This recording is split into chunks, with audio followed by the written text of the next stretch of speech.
Retail Therapy. My name's Will. Barrett, how are we today? Doing great. You know, just enjoying a gray, drizzly, rainy winter December day as best I can, you know? We can't complain. Can't complain. We're not allowed to complain. I'm in a full sweatsuit today, you know? Not a matching one, but it's all sweat material. And that's my vibe today. I'm impressed that you were willing to do a retail therapy recording the morning after your company Christmas party. Yeah. Well, I'm built different, so. Did you get a fit off? And by built different, I mean, I slept in a little bit today. Did they offer you work from home the next day? I took work. Okay. They did. Okay. Yeah. Were you dressing? I was dressing. Yeah. So we had a little. Our theme, you know, our dress code was something completely made up, but it was festive dive bar. Okay. And this party almost always takes place at Don's Depot, which for those unfamiliar is like an Austin institution. It is this very old, kind of creaky, Western honky-tonk bar, but not a big, like the dance floor is very, very small. Like this is, it feels like an old house kind of situation. It's all carpeted outside of the dance floor. It's a beautiful place. When you walk in, you feel like the hills and valleys of the floor. Like it's kind of lumpy. Oh yeah. Like and then continues to blow my mind. But over the last 4 years, they've really, really, really become very well known as a Christmas bar. They are on the Christmas bar circuit. But don't they keep Christmas stuff up all year round? I don't think so. Okay. I don't think so. It kind of has that vibe all year round because of the general aesthetic of the place. Like it has that kind of like grandma's coziness to it. But I don't think they have the Christmas lights up all year round. Okay. Yeah. Okay. But it is like an absolute hotspot come the month of December. I mean, line out the door every single night. I don't think I've ever been there not in December. Yeah. And so it's kind of divey anyway, and it's also very Western. So I did a little double denim. I did a Howler Brothers denim shirt tucked into some denim jeans, blue on blue. And then I did boots. I did Western boots. And on top of that, I tossed a beautiful caramel brown velvet jacket. Courtesy of Bonobos. You love to see it. Yeah, a little velvet blazer that I didn't actually get to. They sent me that one last year. It's gorgeous. I love it. I didn't get to wear it. I didn't have. It came a little too late to show out to anything festive or holiday. Finally got the opportunity this year. And thank you for saying that. Actually, and I jumped at it. I got a jacket late last year from Studio Nicholson that I got to wear exactly 0 times because of the timing of me receiving it. I keep forgetting that I have it. It is not for really cold weather. It's just kind of like another layer on top of your outfit going out. Yeah. And you just reminded me that I have yet to wear it this year, and I will be wearing it out tonight. Thank you for this. There you go. Thank you for this, Barrett. What else? What else is on the docket today? I don't know. We got a lot of stuff. We got a random bunch of episode stuff today. Yeah. Can we start off? Can I mention the zine real quick? Please mention the zine. If you follow Sunday Scaries, if you're a subscriber of the newsletter, Retail Pod or the Sunday Scaries, you'll know that the zine that I have in my hand right here came out this week. My friend James and we've been working on it for the last, I guess, few months. He came to me with the idea in the middle of summer and said, like, have you ever done this? I said, no. I mean, I've thought of doing something similar to this, but I've never actually like gone through the steps to actually do it. And so we put it together. It's a bunch of film photography that we did while we were traveling over the last year or so. I guess it kind of started in December of last year. We got some handwritten notes in here, just kind of little quotes, anecdotes, cocktail recipe, just some random stuff. And it turned out really well. I'm pretty happy with it. And you can go purchase it. We got a bunch still available. If you go to sunday-scaries.shop, or if you just go to the Sunday Scaries feed, it'll be right there. Got a highlight with everything on there. But yeah, go check it out. Scenes and Note. Pretty excited about it. Turned out, here, feel it. Yeah, let me see. I don't think I've actually, I only, what do you call the, what did we ended up, I held the galley edition, the version in my hand. You know, it had the cool little red notes and print details on it, but I've not. Should we sell that to it? Like, should we auction that off to a Sunday Scaries follower? I have not held a one of the bound versions yet. Yeah. I'm very happy with how it turned out. I don't know what normally goes into this kind of process, but I think we did a pretty good job of honing it in and getting some good stuff. It feels pretty good in the hand. What I did not know until you posted about this on the Grom is that I don't know what the percentage is, but these are both your photos as well as James's. Yes, photos. it's a pretty healthy mix. There were only a few times when I shot film that I didn't use it last year for that. And that was just because we just didn't have the room for it. We did 70 pages. I could see us easily doing more in the future, but we just thought that was probably a good little middle ground for us. But I mean, I'd be lying if I said that we weren't already thinking of round 2 when it comes to this. I think we'll end up doing something. And so, it's all separated out by seasons. So I think it begins in summer and then just goes through the seasons. And Very just cool. a little light reading for your coffee table. This is my first foray into an actual coffee table book. We'll get there eventually. I think so. Yeah. Yeah. Also, you can still get scented candles through Velobox, velobox.com/Sunday Scaries. We got some retail therapy candles up. We got Scary Christmas up. All the candles are right up there. And you can still, if you order it right now, you can still get it by Christmas. The holiday deadline is approaching, but velobox.com/Sunday Scaries. Go make that happen. As always, youtube.com/Sunday Scaries podcast. Please go subscribe. But first and foremost, I got some Christmas shopping stuff that I got to talk about real quick. Yeah. It's kind of funny how the people we love the most are the hardest to shop for. Me, I'm struggling right now with my wife. I just don't know what to get her. Unfortunately, we already have an Aura frame, and so I can't get that for her, and she loves it. And that's the one gift that you can give everyone on your list that they'll enjoy. The Aura digital picture frame is named #1 by Wirecutter. Aura frames make it incredibly easy to share unlimited photos and videos directly from your phone to the frame. When you give an Aura frame as a gift, you can personalize and preload it with a thoughtful message and photos from the Aura app. Love that. It makes it an ideal present for your long-distance loved ones, and it's just a gift so special to use it every single day. We have one set up in our kitchen. We absolutely love it. We're going to get one and set it up in our bedroom so we can have the same kind of, feed. Yeah. Like just kind of it's just great. Yeah, you want to be able to see it in the living area, but then also maybe walk to the bedroom and see another picture. Exactly. Yeah. I love this thing. It does a great job of matching photos together, whether it's by location or just straight up vibes. Sometimes I'm like, oh, I never would have thought of those two photos next to each other, but something about it. Save on the perfect gift by visiting auraframes.com to get $35 off Aura's best-selling Carver matte frames by using promo code RETAILPOD at checkout. That's auraframes.com, promo code RETAILPOD. This deal is exclusive to listeners, so get yours now in time for the holidays. Terms and conditions do apply. Barrett, where do you want to start? Let's just, let's recap your weekend in fun. As it were. Tell me a little bit about Blackberry Farm. So which is not the same as the previous place you went. No, Blackberry Mountain. Different. They're in the same area. The same area, same proprietors. Yes. Both of these places, you eat lots of blackberries, right? I believe. Barrett, I was on my English countryside grind here. Okay. I started looking around day 2 and I thought to myself, I never knew that you could live somewhere or be somewhere in the United States and just feel like you're straight up in England. Yeah. Like it just had the vibes off the charts. Some retail therapy coded things. I did my first ever blind wine tasting where they just put the glasses in front of us. Okay. And then we talked through the smells, the look of it, the notes, the everything, the taste. We talked through all of it and then had to guess at the end. Any guesses on how many I got right out of the 5 wines that we tried? Actually, no, I'm sorry, the 6 wines that we tried. Randy is guessing 0 over there, or he already knows. I'm just guessing. 6 wines in the flight? Yes. I'm gonna guess that you got. I'm gonna go right down the middle. I'm gonna guess you got 3 right. Absolutely not. I got 1 right. We had 2 white wines, and I guessed that both of them were Chardonnay, so I could guarantee that I would get 1 because I knew that 1 was a Chardonnay. I'd never done a tasting like that, and I think I really enjoyed it. So you went Ophir on the Reds? Yeah, I went straight up Ophir. Yeah, Ophir. I started like really trying to get wild with it, hoping that they'd think I knew ball by saying like, I think this is a Cab Franc. And it's like, no, it's not. That's just not even close to what it is.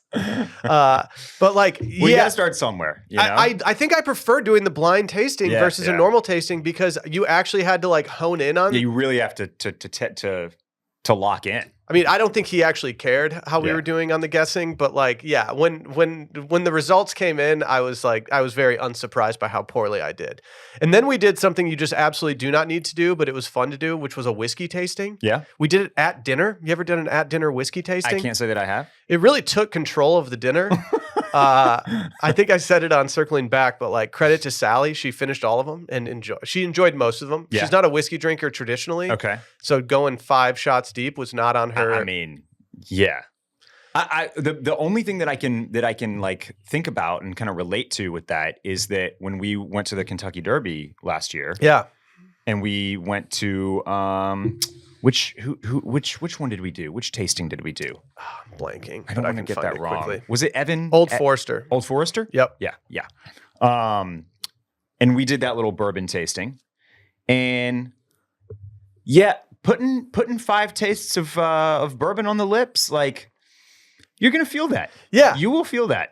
Yeah, we had been enjoying some other beverages during the SEC championship game before dinner. Yeah. And the game ended literally like right when we had to go to dinner. And so Okay. we just got shot right into a whiskey tasting. And I just looked at Sally and I said, make sure I take some Advil before going to bed tonight. Yeah, We got an yeah. early flight tomorrow. Yeah. I gotta hone this in. It was a 10:30 flight, so it wasn't as early as I normally go. Yeah, that's not too bad. But yeah. That's doable right there. Yeah. The food at this it's so food driven Uh-huh. that like every meal that you have, almost have to. It's almost like a game of like, okay, I think I'm gonna have like a really big lunch. So Mhm. for breakfast, I don't even like eat breakfast normally. Yeah. So it's like for breakfast, one day I got at the recommendation of your friend and now my friend Thomas. Yeah. I got the biscuits and gravy there. Okay. And they were just delightful. But then the rest of the day, I was like, why did I do that? I just ruined my lunch for myself. But it was just a very food-driven thing. So it wasn't like anything crazy. So I'm glad that you brought up the English countryside. Have you finished Bake Off yet? So no. And all I will say, for fear of any listeners who haven't finished yet, a Okay. character that I have talked about very much liking went home last night. Yeah. There are 6 people left. Yeah. Okay. All right. So eventually you'll get to one of these, like to one of the final episodes where they're kind of like bouncing around and like going to everybody's kind of like home spots, Yeah. right? And there's one, they go to one of the contestants' places of living, places of residence, and like they're sitting outside, and behind them is just like this gorgeous, sprawling vista. Mm-hmm. And it's the same type of thing that you see in British television shows as well. Like Sex Education comes to mind. They're just like in a British town, but when they're riding bikes around to go places, they are just like cruising through these unbelievable scenes of like pasture and farm and just green space. Do you know what I mean? Yeah. And it's just like, But they're tired of it. we right, yes. And They don't care. They do not care. They absolutely, like, they must take it for granted because it just seems like this is very normal. But I was looking at this contestant spot and I was just like, this doesn't exist in the US. I didn't think it existed.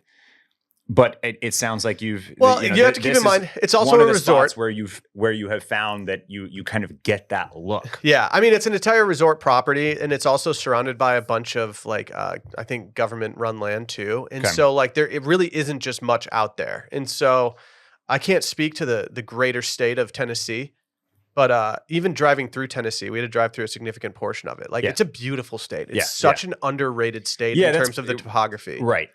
Yeah. Is Tennessee part of Appalachia? Yeah, is I that what believe it's- so. Yeah. I believe so. Great Smoky Mountains over there. Okay. I was looking at Randy. Old He's- Rocky Top. He's so far from the Hey. mic that he didn't even want to. He didn't want to venture a guess at that. Geography guys out there. Yeah, That ain't me. true. Okay, so when you did Mountain, Mm-hmm. BB Mountain, Mhm. it seems like there were like lots of like activities, arts and crafts. Yeah, I think there's more activities at Mountain. That's more activity driven. Like I felt like there you were kind of earning your big meals. Yeah, Whereas here it was more of like you were just kind of setting up for the meals. So you know? which one will you go back to first? I don't know. It depends. If I have my kids with me, probably I would go back to Mountain. If Okay. I'm having like if it was just me and Sally, or if it was with like another couple, no kids involved, I would say probably Farm. Really? Yeah. Okay. Yeah, both are. I mean, both have their pluses, and I mean, both. There's no minuses. Both Okay. just have their pluses and whatever you're looking for. But like, yeah, with Do people bring kids to these yeah. spots? Oh yeah, Really? yeah, Yeah, there weren't very many kids while we were there. But I think it's also I think early December is a slower time for people traveling normally because so many people are taking time off at the end of December that I just don't think people travel at that time. Yeah, that's a good But there's point. a lot of older couples that we were hanging out with. Yeah, I finally got to employ the fall clothing that I really wanted to in a way that I could. You can wear it to the grocery store all you want, but if there's not film photos of it, like what's the point? It's true. Like that's what's very the true. actual point? Yeah. I did run into a problem that I had though. What's that? This is a retail therapy coded problem. For dinners at one of the restaurants there, you have to wear a jacket. Mm-hmm. I only have one jacket that I would even consider to be like appropriate to go out in. That's not part of a suit. And this was something I realized while I was packing, and I just realized like I need to get another mix-in jacket. I got to find something. I can't just be wearing this, 12-year-old Ralph Lauren wool blazer everywhere. That it still looks brand new because I rarely wear it. If I'm wearing a jacket these days, I'm probably wearing a suit. But I need to up my game, and so that's going to be something I need to do in the next probably in the next month or so, just to make sure that I have some rotation there. Yeah. But yeah, anytime you can wear a barn coat in a barn, it just feels cool. I don't get many barn opportunities here in Austin. Well, you were notably wearing your new jacket that you got from Canoe Club by a brand called Frism Works, but noticeably absent were any photographs of you in a Barbour jacket. Much to talk about here, Barrett. Are you aware of what I'm pointing out in this, or is this new to you? So I actually saw your quote tweet of this one with the kids at the football game. Okay. But this is a really interesting topic, and we'll get into why, and I'll explain my piece of it. But why don't you introduce what's happening? Okay. For anyone out there who's not as online as I am, there's this thing called the burnerverse. It's a thing on Twitter. It's a bunch of anonymous college student accounts that are largely fraternity guys. And these guys just tweet anything. They tweet horrible stuff. They tweet unintentionally hilarious stuff, and they tweet intentionally hilarious stuff. But the reason that I'm intrigued by it is because I just think it's so dumb that I can't stop looking at it. It's not something you go find. It finds you. Like it found my algorithm, and I interacted with enough of the tweets that I was like, yeah, I'm squarely now just being served this all the time. Okay. And something I've noticed, and I think this was a thing before. Like I think if you went to the Grove during a cold weather game, which are, few and far between, I think you'd be seeing a lot of Barbour jackets. That's correct. But Barbour jackets have truly taken over the college frat guy. And it's kind of this fork in the road. Which way do you want to go here? Okay, are these guys getting, better style, or are they ruining something that has been considered to be a pretty style classic for a long time? And I've brought up some exhibits here. We have exhibit A, B, and C if we want to go through those real quick. And of course, we're talking about the just classic Barbour green jacket. Most of the photos that you see of these jackets on these college guys, their jackets just desperately need to get reconditioned. Yeah. Like they just need to put some new wax on there. Barbour and Filson have great videos on their YouTube channels for doing so. I think it'd be a great activity for the boys. Maybe some type of philanthropy thing. Maybe you can bring your wax jackets to the fraternity house and they can wax them for you. I think this could work. But like this guy's getting made fun of because he wore a hoodie under it. Like, so now they're putting their own rules on how to style your Barbour jacket. I don't know, Barrett, where do you stand on hoodies underneath your Barbour jacket? I understand why it is not a traditional way to style a Barbour jacket. But as somebody that very often ends up with a hoodie underneath a jacket with no hood, I also don't I'm not offended by it. Okay. Yeah. I think that's a fair way of going about it. So I appreciate the introduction there. I'm going to jump in and say that in my college days, which I'll just, I'll go ahead and tell you, I think everybody knows about how old I am anyway. So 2005 to 2009, Barbours were a big deal in our fraternity. This is a tale as old as time. The quote tweet right here says that that like the SEC kids have been rocking Barbours heavy the last few years. I'm quoting there.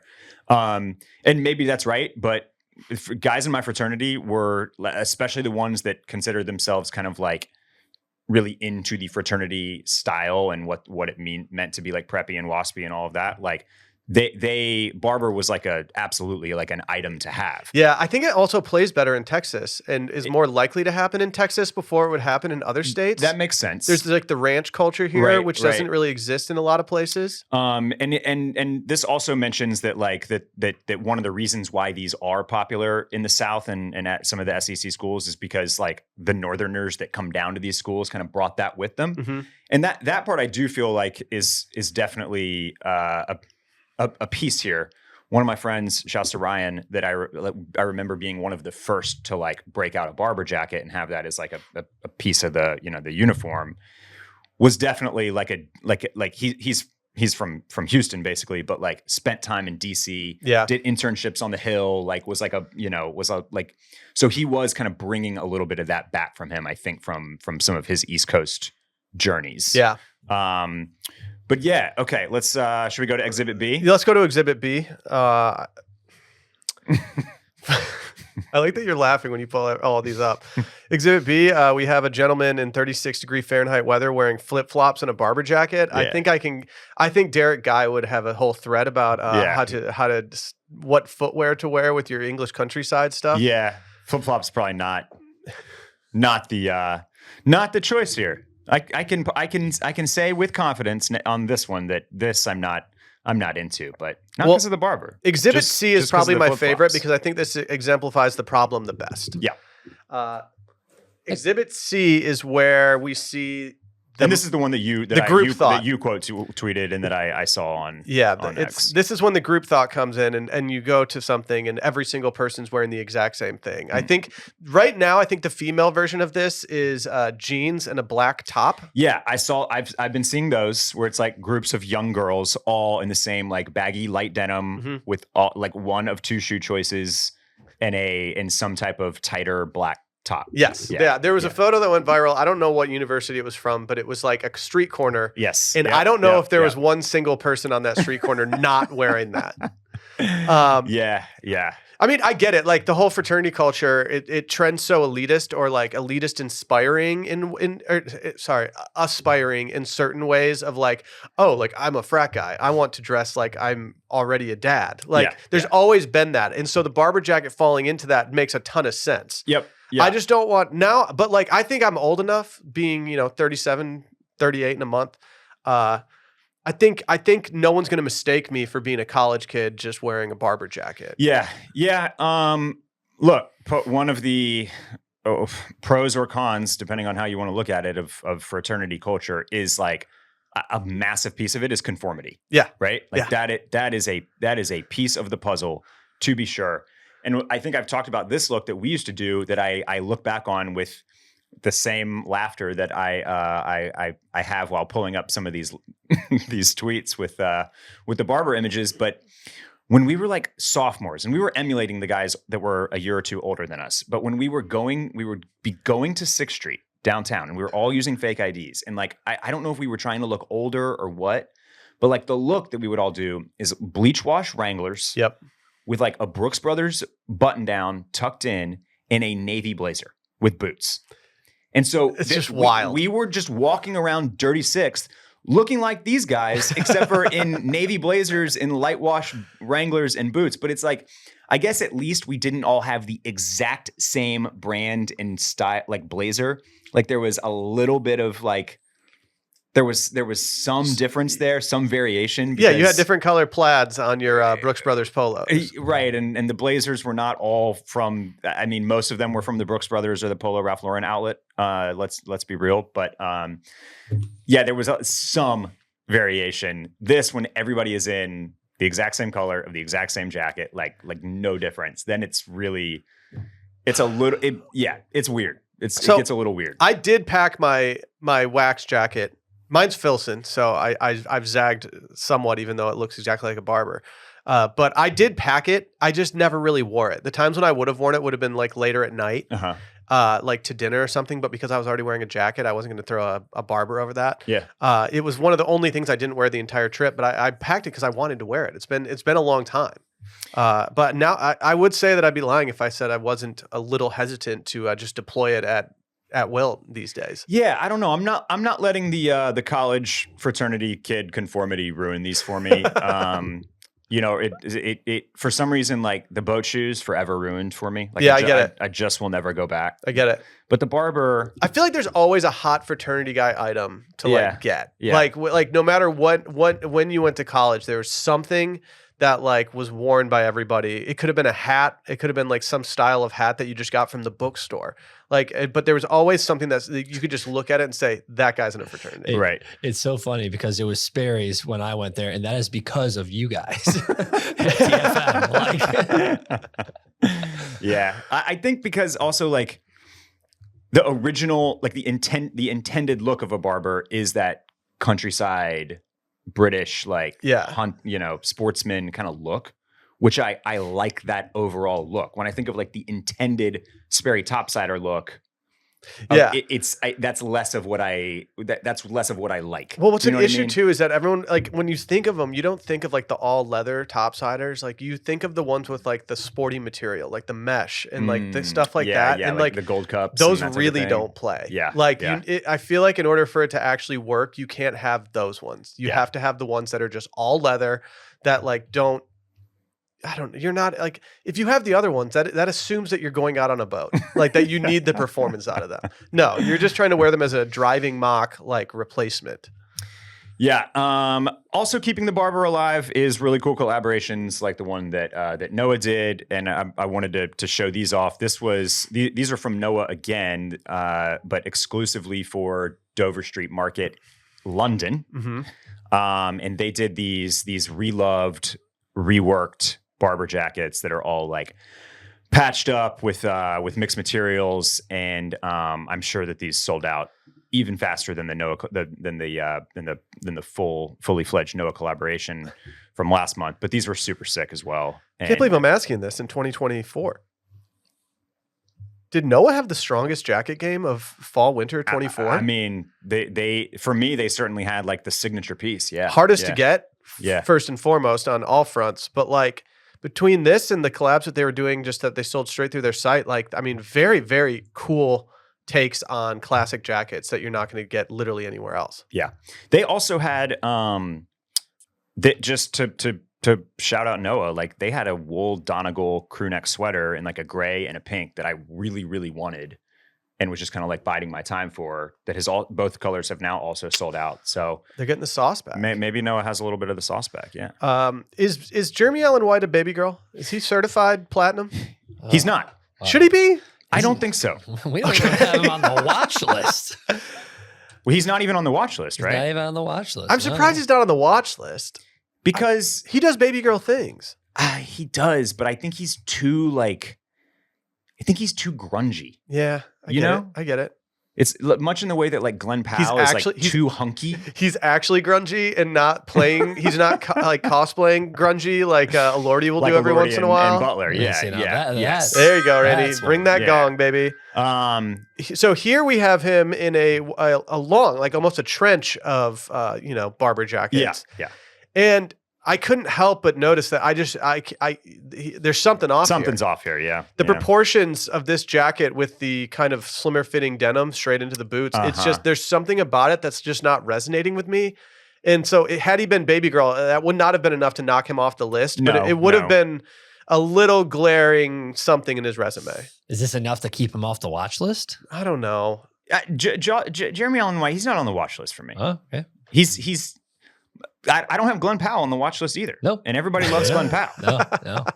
But you have to fit. We can't just broaden up the term just to start including everybody that we like. You know what I mean? Like there's a very specific set of things that you have, like criteria that you must meet to be baby girl. I am all for baby girl integrity. Yeah. Glenn Powell, too hunky. Jeremy Allen White, too grungy. Okay, that's fair. Well, we have more on this conversation, but before we get there, I do want to speak to our friends over at Mugsy, the people who make the most damn comfortable clothing for guys everywhere. They started by reinventing the jeans game in 2015. Now they make the best jeans, chinos, tops, and joggers ever. Mugsy works exclusively with some of the best designers and manufacturers around the world to deliver the finest quality fabrics directly to your door. Their entire goal is making guys more comfortable at work, at the bar, on the course, wherever, by giving them one place to shop. Just walk into that closet and grab something. It'll work out. Made from buttery soft patented stretch materials that look stylish but are insanely comfortable. They're never too baggy, never too tight. They're popular. They got over 18,000 5-star reviews from dudes of every shape and size. I've tried numerous things from them. I've been in their stores. We did an event with Wash Media with Mugsy. There's no shortage of stuff that you can find on there that is not just denim. Highly recommend going and checking it out. I think you'll be surprised by the selection. And best yet, first-time customers can get 20% back on their first order right now. All you need to do is head to Mugsy.com, enter your email, and the discount code is automatically added to your cart. Again, that's 20% back on the only jeans and pants you'll ever wear again. Free shipping, free returns on every single order. So the only risk is never knowing how great they truly are. Okay. I think we do need to make some determinations here. Austin Butler. He has been cast as Patrick Bateman in the new American Psycho. I don't know if he's actually going to play Patrick Bateman or if they're going to choose a different name for him. But the front runner, noted baby girl Jacob Elordi, he's fallen. Yeah. Takes? The first thing that I want to say is I think it's important to note that this remake is being brought to us by Luca Guadagnino from Call Me By Your Name, Yes. Challengers, and most recently this film called Queer with Daniel Craig and Drew Starkey. Yes. Yeah. So quite the auteur, quite a great director. So at least that. I still don't really think that this is a necessary remake or reinterpretation. It's not, but I'm welcoming it with open arms. But at least it's got like a really, really good director behind it. And now that Austin Butler has been cast, I actually think this is a better choice than Elordi. Really? Yeah. You've got a change in tune. Yeah. Yeah. Yeah. You were not happy before. Maybe not happy is the way to put it. I think Elordi's role in Euphoria is so kind of already like Bateman-esque in a way. Yeah. That I just like I couldn't help but make that connection. And then he also like sort of has a passing resemblance to Christian Bale as well. Well, for me, if Elordi wasn't getting cast, there was going to be like 3 actors underneath him who I would have been completely okay with. And I think Austin Butler would have been someone that I'm like, no, that's fine. Yeah. I will concede Elordi if it's Austin Butler. But I like Butler because I think this is a little bit against type. We just got through talking about how Butler and Elordi almost like cosplay as like grungy guys. Yeah. But like he's super into like legitimately very into vintage Carhartt, for example. Yeah. You know, he's always wearing work boots. Like he's in this new film that he's been shooting with Matt Smith where he's like playing some 80s cop and he just kind of has that kind of like old school like Brad Pitt look kind of going on, like a little dirt baggy, all that type of stuff. So I think it's kind of cool to put him in a situation where he will be super cleaned up and slicked back. And of course, obviously will get super yoked and cut for this role as well. It'll work. And I think it's going to work. I'm also looking forward to him having a role that he can dive in deep into so that he can rid himself of the silly Elvis twang that he somehow has to this day. I've mulled over the Elvis accent for a long time now, and I've gotten to the point where I just absolutely love it. It takes a lot of audacity in life to do an Elvis Presley role and then just make your entire, outward personality Elvis Presley. Yeah. Not a lot of people have the sauce to follow through on a plan like that. Yeah. He got too deep, man. He went too method. I'm fine with it. I think I'm fine with it. How serious of an actor he is. Is he on our watch list? Austin Butler, he was on the watch list and then he was taken off the watch list, not promoted. You guys took him off. Why did we take him off? Wait, we took Barry Kogan off. I thought. No, you took Barry Kogan off the list. You took Austin Butler off the watch list. So who is on the? Did we take him off the watch list because of Domingo? Why would we have done that? Isn't he dating Kaya Gerber? And we were worried that Kaya Gerber and him broke up? I don't think that. Okay, Randy, give us an update. Let's check the tape here. Yes, I'll give you. Who is on the list? On the actual list is, you know what? Hold on, let me just thank you for the gongs. Paul Mescal, Jacob Elordi, which I learned on SNL this week is officially Paul Mescal. Mescal. Now Okay. that's like Rihanna.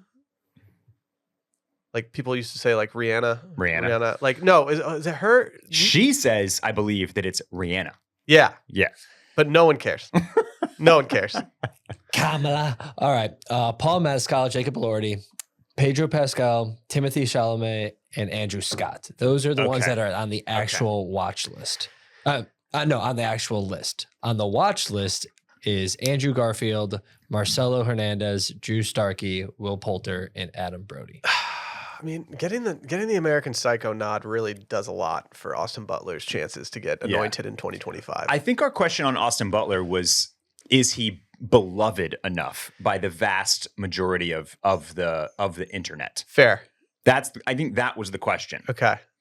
And this could help. Now that I'm remembering this, I believe that there was, before he kind of became like current version of Austin Butler, he notoriously, when he was just kind of like an up and comer, he was notoriously dating for quite some time Vanessa Hudgens. Okay. And I remember there being Demois stuff about how he was kind of like a hanger-on and basically was like a total mooch and just like let her pay for everything, basically.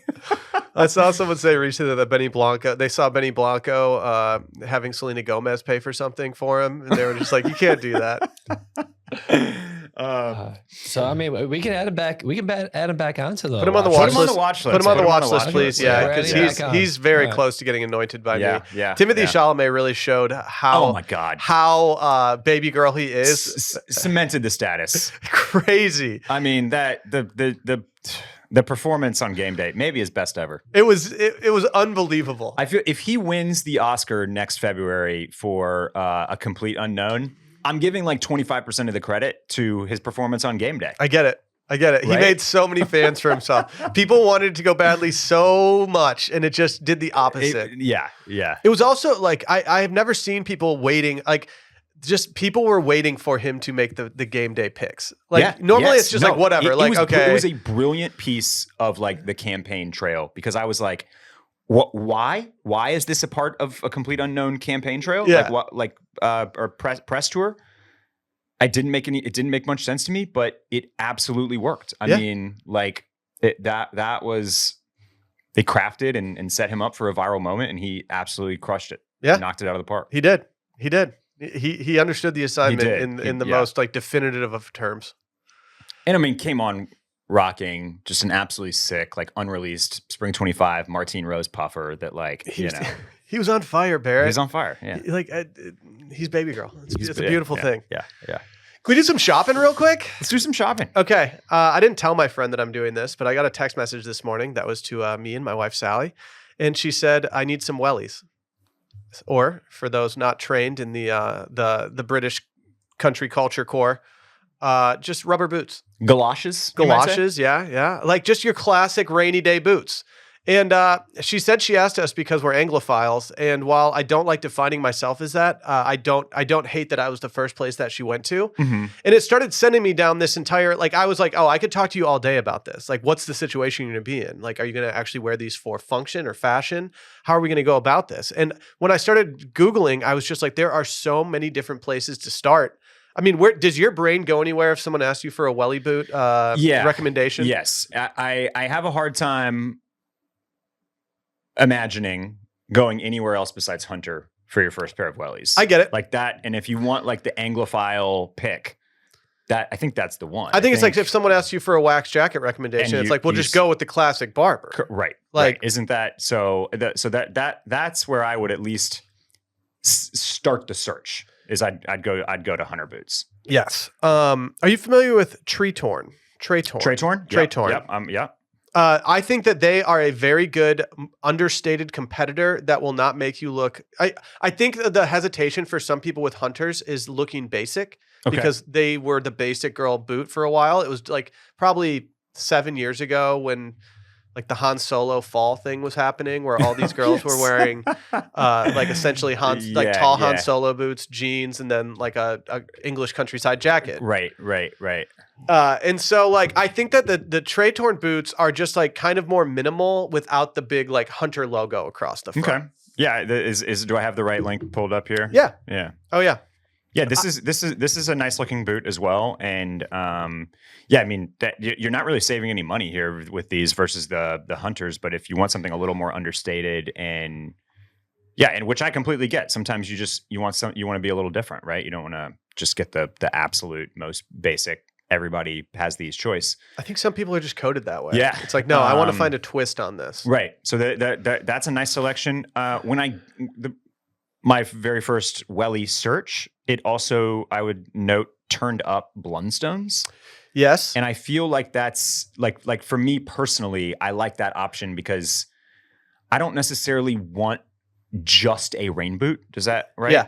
Yeah. Does Sally do you or Sally own a pair of wellies or hunters? So I have a pair from a company called Extra Tough. Yeah. That's a good one for guys. Those ones are here. I recommended those to my friend, and I explained to her that these are not going to be your most fashionable ones, but these are kind of the ball knower ones. If you know, Alaskan fishermen might be caught in these, I mean, they're very functional. They hold up very well. I have a pair of these, but I never wear them anymore because if I'm wearing a boot like this, I end up wearing my Blundstones. Yeah. And but the Blundstone is like a straight up casual boot that you can wear with anything, but is basically built for the same weather. Like I don't see a scenario that I find myself in where a Blundstone would not be a good choice here, even though it's not rubber. Like, I don't think that I'm going to, unless I'm actually stomping around in like the English countryside, like the Blundstone boots for city purposes are going to be perfect. I guess if you live in a walking city, New York or Chicago, right, and you deal with like a lot of rainy weather, maybe you want like a true rubber boot that you can just kind of like hose down and do that type of stuff on. But if you live in a place like we do, like Austin, like the way, like I'm imagining these is like, I guess maybe like if I was going to walk my dog in the rain or like do yard work or stuff in the rain, right? A dog walk was honestly the time that I wore them the most. Yeah. Because I never knew where I was going to be stomping around with a poop bag trying to figure out what to do. Yep. And they're also incredibly easy to put on. Whereas Blundstones, you kind of got to hunch over and pull it up. Like these, you can just slide your feet right into. I'm trying to find like the most expensive version we can find for retail therapy purposes. Actually, I sent one earlier to both she and Sally. Well, there's the brand that also came up, and then I redid the search and typed in luxury galoshes. Is this Les Chameaux? Yep, yeah. That's exactly what I just pulled up on my end that I sent earlier, and I said I have no experience with these, but these look baller. Yeah. I mean, if you want to go spend $300 to $400, or I guess it gets up to $520 on here, $650. Then Les Chameaux's your place. I mean, these are good looking boots, but I don't think you need to spend that much on a pair of rubber boots. Yeah. Hard to imagine that, but hey, also why not? I just don't think I could ever pull off high boots as a guy. There's no scenario where I need boots that go like up to my kneecaps. Well, so like the ultra aggro version of like the extra tough is, I'm going to take this back to like the fraternity culture, but like the guys that actually did do hunting and ranch stuff or had ranches or were doing that type of work would have snake boots from like Ariat or something that are meant to go over your jeans. They got the big like holes on the shaft to pull them on. Yep. And they're kind of sick, but I have a buddy who he's got some specific look. My buddy's got some sauce to him, and he would rock some that weren't like the low ankle ones. They were just like a little bit higher. And I saw a picture of him doing it, and I was like, okay, he's pulling this off very, very well. I don't think I can pull this off nearly as well as he is, so I'm not even going to try to attempt it. There is a world, though, where guys can pull this off, but I almost think it takes like a certain lower body shape in order for it not to look like you're just wearing weird boots. Well, and you got to be like doing the work. You know what I mean? Yeah. Like you can't just, this is not a fashion statement. Or it needs to be really, really rainy out. Yeah. Extremely rainy. Yeah. But I like the options that we came up with. Les Chameaux, ultra luxe version, extra tough for the ball knower version, and maybe for guys out there too that want to spend 100 instead of 170. Hunter is your classic, can't go wrong. And then the Traytorns, if you want a little bit of a spin, maybe something that not everybody has. I think my favorites are the Traytorns. Yeah, I don't know what happened to my old pair, but I really do kind of miss them a little bit. But I hate to admit it that my extra toughs are simply sitting upstairs at my house in a closet, and I don't see them making it out this winter unless something pops up. It seems like this is the week, man. This got the weather for it today. I know. But I'm rocking my Crocs right now. Okay, yeah. I'm on my croc game, so I'm already rubbered up. I've been on my. I know you have a pair of these as well, but I've been on my Amélie Andor diner clog game. Thank you, Randy. Great work, Randy. That was very quick. It was could barely feel out it. of his He mouth. could feel it coming. He could. Yeah, unfortunately, the Crocs have taken the place of those for me. They're still both getting a little play, but I only need two. I only need one pair of rubber shoes, and I got two now, so we'll get there. Before we get to our next, can I do a quick shout to our friends over at ZocDoc? Of course. There's some things in life that are okay to be a total crapshoot. Trying a new type of milk in your coffee, maybe a cheap Instagram impulse buy, maybe mixing it up with a new takeout spot, Like, we're not scared of that, but there are a lot of things in life that you maybe worry you a little bit. Finding the right doctor should not be a total crapshoot. And with ZocDoc, it's not because you've got more options than you know. If you're not familiar with ZocDoc, ZocDoc is a free app and website where you can search and compare high-quality in-network doctors, choose the right one for your needs, and click instantly to book an appointment. They're all about, I'm all about in-network appointments for a million reasons. And with more than 100,000 healthcare providers across every specialty, from mental health to dental health, eye care to skincare, and so much more, you can filter for doctors who take your insurance, who are located nearby, who are a good fit for any medical need that you may have, and who are highly rated by verified patients. You can see their actual appointment openings, choose a time that works for you, and click instantly to book a visit. Plus, ZocDoc appointments happen fast, typically within just 24 to 72 hours of booking. You can even score some same-day appointments. So stop putting off those doctor's appointments. I'm speaking to myself here. I've been bad lately. I got to hop on it. So stop putting off those doctor's appointments and go to ZocDoc.com/scaries to find and instantly book a top-rated doctor today. That's ZocDoc.com/scaries. Again, ZocDoc.com/scaries. Where to next, Barrett? Well, I would like you to give me an update on your drink of the winter. Okay, this is a very small update. Okay. Last week, I had spoken about a drink that I was going to seek out and try to recreate. It was called a Christmas Club from Bill's Oyster. Yes, in you Austin, did. Texas. I don't think we actually got the name, the full name. It was called a Christmas Club. And it's a twist on an old fashioned of sorts. It's not even a twist on anything. Okay. It is just a Manhattan. Okay.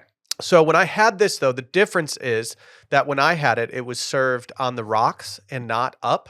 And I think I like that in this case. I'm not the biggest of Manhattan drinkers. I had a bad experience with Manhattans at one point in my life, and I think that tainted me. I love a Manhattan. I think I like it on the rocks more than I like it up. And I like a Manhattan with an ice cube. Okay.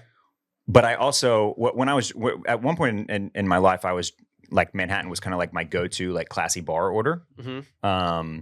Because I was trying to be different than all the old-fashioned orderers. And my move would be to ask for it in a rocks glass. There you go. Yep. Because I didn't want the coupe. That was my big issue. Now I think I've drinking enough martinis to where I can handle I know my way around a coupe. Dudes in their 20s are scared of coupes. Yeah. They just don't want to deal with it. It's just not. True. It's very true. It's like you see it coming and you're like, oh no, that's not what I wanted. That's not what I wanted. Yeah. But, so I was ordering Manhattans in a rocks glass, which sometimes would net you a Manhattan on the rocks. Mm-hmm. Yeah. Right. Because there's a little bit of, they don't know exactly what you mean by that. So yeah, it's good. It's good it's just fine on the rocks.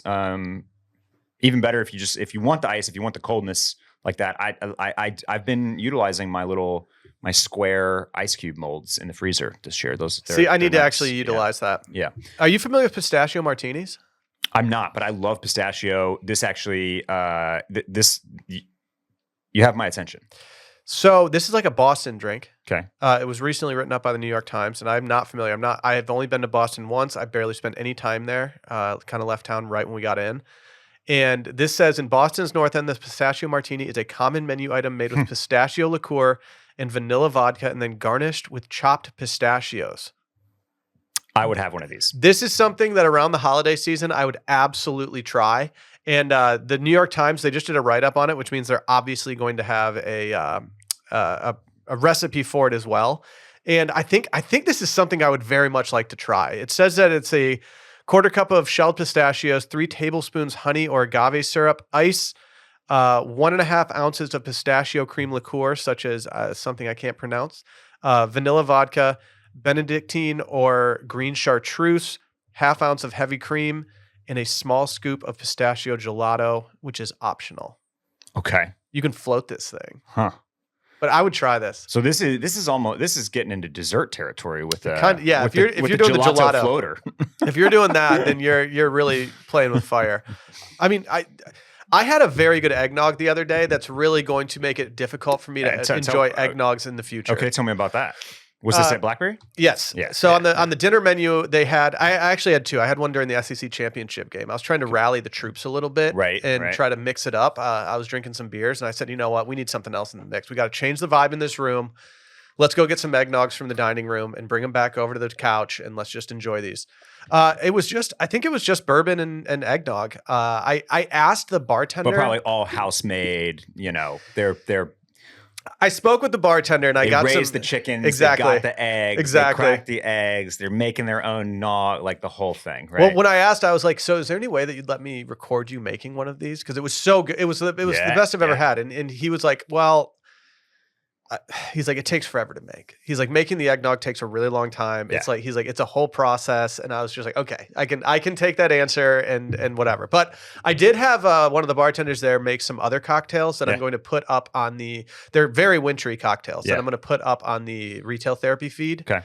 And I also got the recipes for those. So I'll have everything up on there. I did 2 different cocktails with him. That's He was very down. So I'm very grateful for that. Last week I brought to you my old fashioned, the discourse around the old fashioned. But what I forgot is that I actually made another drink on Thanksgiving as well before I moved into the post dinner old fashions. The old fashions were top of mind just because they were more of like a, there was more conversation around them, and then I ended up making them again the next weekend. But my welcome cocktail essentially, what I feel like fits into this kind of festive, almost like holiday drink. And it was a pomegranate gin and tonic. Ooh. So that we usually shy away from like a classic, like very like standard mixed drink to be in consideration. But this one had like a dash of pomegranate juice. You put some arrows floating around in there, a little sprig of rosemary. Like it had enough accoutrement and garnish that I think maybe it could potentially be in consideration.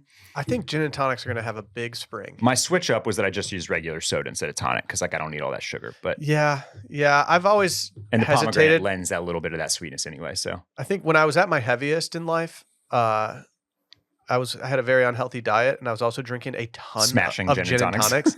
And I don't think that was a coincidence. And so that kind of made me stop drinking gin and tonics once I saw photos of myself drinking the said gin and tonics. That being said, I think I feel like because, people our age are not, drinking 10 in a night. Right. I feel like the gin and tonic is getting more, like a little more popular. I'm just seeing my radar's blipping a little bit. Mm-hmm. I think this spring could really be telling for the gin and tonic's future in the zeitgeist.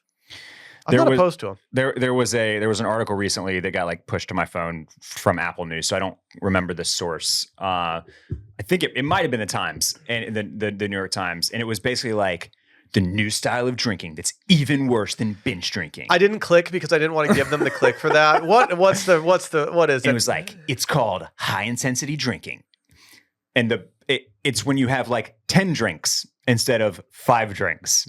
And it's like, this is the dumbest shit ever. How's that different than binge drinking? Because it's more, Randy. Can you imagine? 5 drinks is bad. So guess what? 10 drinks is worse. Oh, okay. Yeah. I just didn't know that binge drinking stopped at 5 drinks. Very scientific. Yes. It's basically like it just felt extremely self-explanatory. But like binge drinking is when you have 5 drinks in a night. It might even be like 5 drinks in like a more compressed amount of time. But yes, worse than that is when you have like 8 to 10 drinks in a single night. So that just, we're doing, shocking news. They're doing a lot. I thought the answer was going to be like having 2 drinks a night. Same. I was really ready for some breaking news when I clicked on that. Like I was hoping that the answer would be like, no, you should just do all your drinking in one night a week. How about a new aesthetic? Oh yeah, this Yeah. is. I saw something and I was like, you know what? I don't hate this. People are just putting Persian rugs as their wallpaper on their computer. Okay. It's kind of a vibe. Yeah. It's kind of a vibe. I will say the hardest part about this is finding a high resolution enough rendering of one of these to make it worth it.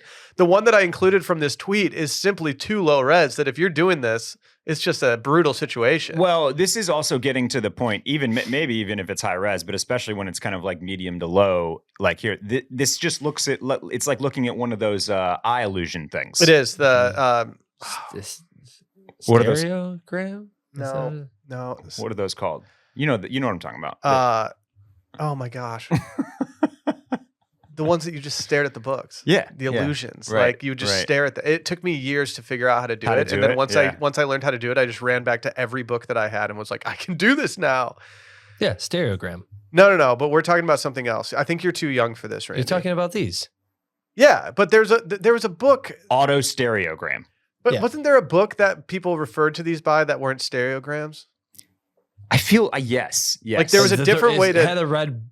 I remember the book because you always check it out at Magic Eye. Magic Eye. Magic Eye That's books. it. Yep, that's Yes. it. Yeah. Okay. Maybe Magic Eye books will come back. There it is. Why can't ALD do like a collab with Magic Eye and we can just have like a That'd be jacket? tight. Yeah. Magic Eye jacket. I would like to see Magic Eye jackets floating around the city. I could see it. It'd be I could see good. it. What's your background on your computer, Barrett? What's your background on your phone as well? How How do you operate? Background on my computer is. Wait for it. That's a necessary background for what we're doing. Is that what it is all the time? Yeah. I don't have time to get in here and change it once a week and then change it back and then change it back and then like. I change my background exactly one time, and that is when I get my computer, and then I never touch it from that point on. My background on my phone, both lock screen. When I have all the apps up, it's a. Damn, where is this from? It's a Texas sunset. I can't remember where I took this photo. And then my lock screen is from a summer trip to Telluride where there was a vintage Porsche meetup. And Oh, that's nice. And you're using the depth effect with the mountain, yeah, covering up the time a little bit. love that. Yeah. I hate when I switch my phone one all the time. Sometimes I'll have the boys in it. Sometimes I'll have just like nice scenic photo. Yeah. I'm a gradient guy when it comes to the actual screen though. Like when I unlock my phone, I don't like having any busyness there. I want it to be straight to the apps. Yeah. Okay. I don't think I'm going to do Persian rug anytime soon. No, but I like it. I'm okay with this. Something I do because I'm so anal about that stuff is that like I will find like for example, we have a Samsung frame television that comes pre-stocked with a bunch of artwork. I found one painting of a wave. I'm probably gonna botch this guy's name. Gustave Courbet. He's just a painter. And I saw the photo of the wave and I was like, oh, that's really nice. And that was on the frame for like months. And then I was like, you know what? I just want the same background on everything. So I'm just going to find this exact same thing in high resolution, make it my background. But I'm so anal about this stuff that I like had to edit it and make it darker and put like a layer over it so it was darker on my background so I could differentiate the icons on my desktop better. Okay. And I'm like, Will, what are you doing? Like, you just need to stop. But I also do this stuff with like Spotify playlists. I'll like go through and like make a collage and upload it to Spotify for a playlist that I do just so that I can feel better when I go in later and like click on the playlist. I mean, that's sick though. That's. But what a waste of time. I could be spending that time adding songs to the playlist. I don't even make playlists that much anymore. I get more excited to like put the artwork in. Yeah. Yes, yeah. I mean, you're an aesthetic guy. It's just annoying. This is all making sense. You got to let go at some point though, you know? No one's even looking at these playlists. These are just for me. Do we want to talk holaday traditions before we hop out? Yeah, sure. Let's do it. We're getting close, Today's man. the week. Yeah. I had this on the list for last week, and then we ended up just like poo-pooing cash grabby local holiday events. I almost went down that road earlier, and we started talking about Christmas bars, but I was like, yeah, I can't. Since then, Trail of Lights has started, which is another Austin holiday tradition. And mostly what it does is just absolutely wreak havoc on traffic for 2 straight weeks. Correct. So that's super fun. That's why it's been so bad going home lately. I'm a big fan of that. Yeah, I have bowed out of the Trail of Lights this year, Yeah. and I will be staying at home with our son Charlie, the younger one, and Sally will be taking our son with another mom and her son. There you go. So I was like, yeah, I think I can skip that. I don't Yeah. need to see a big HEB light up sign. It's too corporate. But let's put some positivity on it. And because I actually am feeling very festive this year. So I just wanted to know, if you have any like go-to traditions, either back home or ones that you've started in Austin, or what are kind of like some of your like, I got to do this around Christmas. So we're starting to set the tone now. Yeah. I mean, I am way more in holiday spirit this year. I think we talked about it. Yeah, Like it's the shorter, compressed time frame has worked in the favor of the holiday. I feel like I got to cram it all in. Yeah, And December 1st landing the Sunday after Thanksgiving, it's like it was the perfect time to put the tree up. Everything just kind of fell into place. But we're at a time now where we're going to be spending Christmas down here, not with my family in Michigan. Mm-hmm. And so now we have 2 sons. We have a house that we're living in. I'm like, Sally's, now is the time that we need to do the traditions. Like we need to establish these right now. Right. Yeah. And we're kind of at a crossroads. We have Christmas dinner at our place, and we're trying to figure out what to make. And my hesitation in going all in on something is that this is going to set the tone for the rest of our lives. If we do something this year, there's a very high likelihood we do the same thing next year. And right now we're between, I would say 3 things. The leader in the clubhouse right now is beef bourguignon. Okay. We want something easy to make, right? Because we're going to be doing kid stuff, and it will make the house smell great. Can use some red wine that we didn't finish. Just I don't know. We're going to dabble in that. We thought about doing a ham. Will you be having members of the fam over? As it stands right now, it's just going to be the 4 of us. Okay, all right. A lot of people in Sally's family are all over the map during the holidays this year, and so could we add between 2 and 4 more? Yes, it's possible, but I don't think it's super likely. Okay, but we'll see. And then the other one will just be beef tenderloin. Yeah, that's what we did growing up all the time, and I always loved it. Yeah. One tradition that was, I don't even know if the other person that would be involved in this would make it a tradition, but I always want to drink Chateau Neuf de Pop over Christmas. Okay. Are you familiar with the Beastie Boys? I think you are. Yeah. They had a song, I think Body Movin', they say like a bottle of Chateau Neuf de Pop. And I loved the Beastie Boys in high school. So my cousin brought over a bottle of Chateau Neuf de Pop for Christmas. And I didn't really think about it when I was drinking it at dinner that I had to go speak in front of the church that night. I had to read something off of a piece of paper in front of everybody. And, when you're 18 years old and 3 glasses of wine deep, like you're feeling pretty good about yourself. And ever since then, I always seem to buy a bottle just as like a little nod to that really fun Christmas experience. Okay. But I'm struggling to think of anything I do that is like, I have to do this year. Do you have anything that comes to mind? So one of the traditions that we've kind of established with like with some Austin friends is that like leading up to Christmas, we try to like go over to their house, drink eggnog, and watch one of the Home Alone movies. Okay. So that's one thing that comes to mind. And you already mentioned the eggnog, but like I like an eggnog. I like an eggnog. The holiday season does not feel complete unless I've done that. My eggnog proportions are getting dicey. I am going less eggnog and more booze every single time. Now that I've looked at the nutrition facts on a bottle of eggnog, I think this is the way. Mm-hmm. Are you a Christmas Eve presents or Christmas morning presents? Christmas morning. Yeah. Always 8 a.m. Yeah. And I've always been 8 a.m. Okay. It's not going to change. It'll never change. It's just that is what it is. Yeah. I would always try to get my parents to let us open one present the night before. Mm-hmm. And I feel like I had like a 30% hit rate on that. Yeah. Like it never really worked, but there were a couple I like years. the Christmas morning. I like the Christmas morning situation. Yeah. It's just got to be Christmas morning. Yeah. But no, I'm looking forward to establishing more of these traditions as the years go by. But yeah, that's it's really all I've got. We do the tree right after Thanksgiving. That's become a thing. I've been taking long holiday walks. Okay.